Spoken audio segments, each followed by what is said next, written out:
బంధుత్వం బంధుత్వం అంటున్నారు. బంధుత్వం ఎక్కడి నుంచి వస్తుంది? సొంతంలో నుంచి వస్తుంది.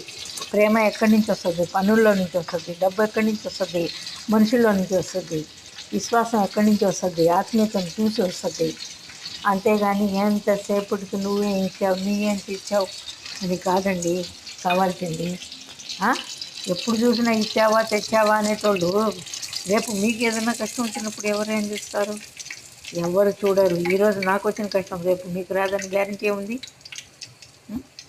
ఎప్పుడు చూసినా డబ్బు, ఆమెం చేసింది, నేను ఎందుకు చేయాలా, నువ్వేం చేసినావు అని కాదండి. ఎంత తిట్టుకున్నా కొట్టుకున్నా ఒక్కరికొకరు సహాయపడినప్పుడే ఆ బంధుత్వం నడుస్తుంది. నువ్వే వద్దు అనుకున్నప్పుడు వేరే వాళ్ళ బంధుత్వం నీకెట్టా నడుస్తుంది? రేపు నీకెవరు చూస్తారు? ఆ నమ్మకం నీకుందా? లేదు. అలాంటప్పుడు ఏంటండి మాటలు? వృధాగా మాటలు ఎందుకండి చెప్పండి.